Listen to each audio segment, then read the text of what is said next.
بس اتنا بھلا کرنا ہر ایک سے محشر میری معاف عطا کرنا، وہ وقت قیامت جب ہر اپنا پرایا۔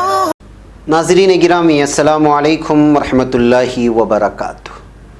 میں ہوں آپ کا میزبان انصار عزیز ندوی، اور آپ اس وقت سیدھی بات ٹی وی چینل کے جاری پروگرام پیغام فرقان کی 34ویں قسط ملاحظہ فرما رہے ہیں۔ ناظرین، آج بھی ہم سورہ بقرہ کی آیت نمبر 19 کے مطالعے کا سلسلہ جاری رکھیں گے۔ منافقین کے سلسلے میں مزید تفصیل بھی پیش کرنی ہے۔ آئیے ایک بار پھر ہم آپ کی یاد دہانی کے لیے اس آیت کی تلاوت کرتے ہیں۔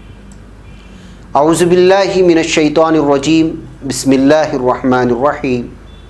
او کصیب من السماء فیہ ظلمات ورعد وبرق یجعلون اصابعهم فی آذانہم من الصواعق حذر الموت واللہ محیط بالکافرین۔ آیت میں موجود الفاظ کے معنی ایک بار پھر ہم ملاحظہ فرماتے ہیں۔ گزشتہ 2 ہفتوں سے آپ کے سامنے یہ معنی آ رہے ہیں، ایک بار پھر آپ کے سامنے رکھتے ہیں۔ او کصیب، یا جیسے بارش ہو، من السماء، آسمان سے، فیہ، اس میں، ظلمات، اندھیرے ہو، ورعد، اور گرج ہو، وبرق، اور بجلی، یجعلون، وہ ٹھونس لیتے ہیں، اصابعہم، اپنی انگلیاں، فی آذانہم، اپنے کانوں میں، من الصواعق، کڑک کے سبب، حذر الموت، موت کے ڈر سے، واللہ، اور اللہ، محیط، گھیرے ہوئے ہے، بالکافرین، کافروں کو۔ اور پورا ترجمہ یا ان کی مثال بارش کی سی ہے کہ آسمان سے پانی برس رہا ہو اور اس میں اندھیرے پر اندھیرا چھا رہا ہو اور بادل گرج رہا ہو اور بجلی کوند رہی ہو، تو یہ کڑک سے یعنی ڈر کر، موت کے خوف سے کانوں میں انگلیاں ٹھونس لیتے ہیں، اور اللہ کافروں کو ہر طرف سے گھیرے ہوئے ہے۔ ناظرین، سورہ واقعہ کے شروع اور آخر میں اور سورہ انسان میں بھی مؤمنوں کی 2 قسمیں بیان کی گئی ہیں۔ نمبر 1 سابقین، اور نمبر 2 اصحاب یمین، یعنی مقربین بارگاہ ربانی اور پرہیزگار اور نیکوکار لوگ۔ ان آیتوں سے ہمیں معلوم ہوگا کہ مؤمنوں کی 2 جماعتیں ہوتی ہیں، پہلی تو مقرب اور دوسری ابرار۔ اسی طرح کافروں کی بھی 2 قسمیں ہیں، نمبر 1 کفر کی طرف لانے والے، اور نمبر 2 ان کی تقلید کرنے والے۔ منافقوں کی بھی 2 قسمیں بیان کی گئی ہیں، نمبر 1 خالص اور پکے منافق، اور نمبر 2 وہ منافق جن میں نفاق کی ایک آدھ ضمنی خصوصیت موجود ہو۔ صحیحین میں ایک حدیث ہے، حضرت عبداللہ ابن عمر رضی اللہ تعالیٰ عنہ فرماتے ہیں کہ رسول اکرم صلی اللہ علیہ وسلم نے فرمایا، 3 خصلتیں ایسی ہیں، اگر یہ تینوں خصلتیں کسی میں موجود ہوں تو وہ ایک پختہ منافق ہے، اور جس میں ایک ہو تو اس میں 1/3 نفاق ہوگا، اور اگر وہ 2 خصلتیں اپنے اندر پالتا ہے تو وہ 2/3 منافق ہوگا، تا وقت یہ کہ وہ ان خصلتوں کو ترک نہ کر دے، یعنی چھوڑ نہ دے۔ پہلی خصلت کیا ہے؟ پہلی خصلت ہے جب بات کرے تو جھوٹ بولے، اور دوسری خصلت ہے جب وعدہ کرے تو اس کی خلاف ورزی کرے، اور تیسری خصلت یہ ہے کہ جب اس کے پاس امانت رکھی جائے تو وہ اس میں خیانت کرے۔ اس سے ثابت ہوا کہ انسان میں کسی نہ کسی درجے میں نفاق کا کچھ نہ کچھ عنصر شامل ہوتا ہے، خواہ وہ نفاق عملی ہو یا اعتقادی، جیسا کہ آیت و حدیث سے معلوم ہو رہا ہے۔ اب یہ تینوں خصلتیں ہم لوگوں میں پائی جاتی ہیں یا نہیں، آپ خود اندازہ لگا لیں۔ سلف کی ایک جماعت اور علماء کرام کے گروہ کا یہی مذہب ہے۔ اس کا بیان پہلے بھی گزر چکا ہے اور آئندہ بھی انشاءاللہ تعالی آتا رہے گا۔ مسند احمد میں ہے، رسول اکرم صلی اللہ علیہ وسلم نے فرمایا، دل 4 قسم کے ہوتے ہیں۔ پہلی قسم صاف دل جو روشن چراغ کی طرح چمک رہے ہوں۔ دوسری قسم وہ دل جو غلاف آلود ہوں، غلاف یعنی کہ پردہ۔ تیسری قسم وہ دل جو الٹے ہوں۔ چوتھی قسم وہ دل جو مخلوط ہوں، مخلوط یعنی خلط ملط ہوں۔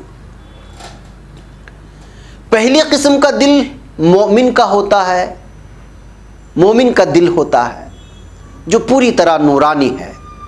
دوسری قسم کا دل کافر کا ہوتا ہے جس پر پردے پڑے ہوئے ہوں۔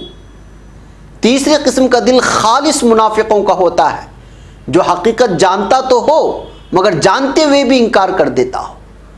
چوتھی قسم کا دل اس منافق کا دل ہے جس میں ایمان و نفاق دونوں ایک ساتھ جمع، یعنی نہ ادھر مومن ہے نہ ادھر کافر۔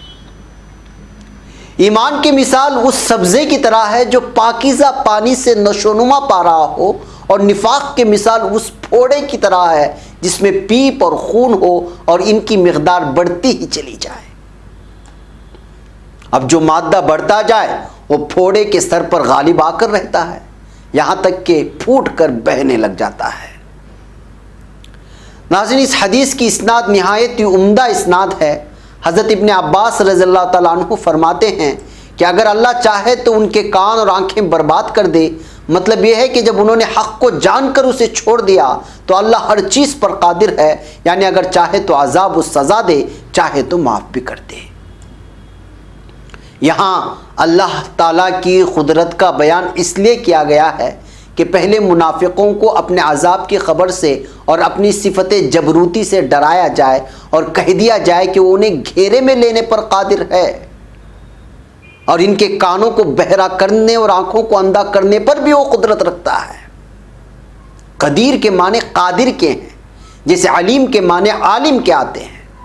امام ابن جریر فرماتے ہیں یہ دو مثالیں ایک ہی قسم کے منافقوں پر منطبق ہوتی ہے اور معنی میں ایک ہی ہیں، جیسا کہ 76ویں سورت سورہ انسان کی 24ویں آیت میں ارشاد ربانی ہے وَلَا تُطِعْ مِنْهُمْ آثِمًا أَوْ كَفُورًا۔ یہاں لفظ او اختیار کے لیے ہے، یعنی خواہ یہ مثال بیان کرو خواہ وہ مثال بیان کرو، اختیار ہے۔ حضرت قرطبی رحمۃ اللہ علیہ فرماتے ہیں او یہاں پر مساوی یعنی برابری کے لیے آیا ہے، جیسے عربی زبان کا محاورہ ہے جالس الحسن۔ ابن سیرین زمخشری بھی یہی توجیہ فرماتے ہیں۔ تو مطلب یہ ہوگا کہ ان دونوں مثالوں میں سے جو مثال چاہو بیان کرو، دونوں ان کے مطابق ہیں۔ میں کہتا ہوں یہ باعتبار منافقوں کے اقسام کے ہے، ان کے احوال و صفات طرح طرح کے ہوتے ہیں، جیسے کہ سورہ برات میں وَمِنْهُمْ وَمِنْهُمْ وَمِنْهُمْ کہتے ہوئے ان کی بہت ساری قسمیں، بہت سے افعال اور بہت سے اقوال بیان کیے گئے ہیں، یعنی منہم کا لفظ بار بار استعمال کیا گیا ہے۔ تو یہ دونوں مثالیں دو قسم کے منافقوں کی ہیں جو ان کے احوال اور صفات سے بالکل مشابہ ہیں۔ واللہ اعلم بالصواب۔ ناظرین، جیسا کہ 24ویں سورت کے سورہ نور کی 39ویں آیت میں دو قسم کے کفار کی مثالیں بیان کی گئی ہیں، ایک کفر کی طرف بلانے والے اور دوسرے ان کے پیچھے چلنے والے۔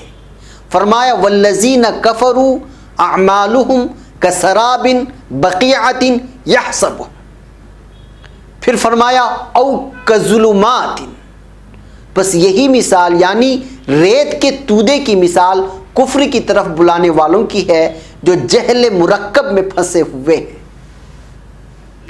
دوسری مثال اہل کفر کے پیچھے چلنے والوں کی ہے جو جہل بسیط میں مبتلا ہے۔ جہل یعنی کہ بے وقوفی، لا علمی، ناواقفیت، جہل کے معنی آتے ہیں، اور بسیط یعنی کہ کشادہ۔ بہرکیف واللہ عالم بالصواب۔ ناظرین، اب ہمارا وقت یہاں پر ہو چلا ہے۔ ہمارے بعض ناظرین کا تقاضا ہے کہ پیغام فرقان کا وقت بڑھا دیا جائے، لیکن ہم چاہتے ہیں کہ مصروف دنیا کے مصروف احباب کو تھوڑی مقدار میں پابندی کے ساتھ تفسیری مواد پیش کرتے رہیں۔ اس لیے گزارش ہے کہ آپ ہمارے ساتھ تعاون فرمائیں اور اس پروگرام کو اپنے دوست و احباب اور خویش و اقارب میں پھیلائیں تاکہ وہ بھی اس پروگرام سے زیادہ مستفید ہو سکیں۔ اب اپنے میزبان کو اجازت دیں، اگلے ہفتے اور اگلی تفسیر کے ساتھ ملاقات ہوگی۔ السلام علیکم ورحمۃ اللہ وبرکاتہ۔ رب ہے دعا تجھ سے بس اتنا بھلا کرنا، ہر ایک سے محشر میری معاف عطا کرنا، وہ وقت قیامت جب ہر اپنا پرایا ہو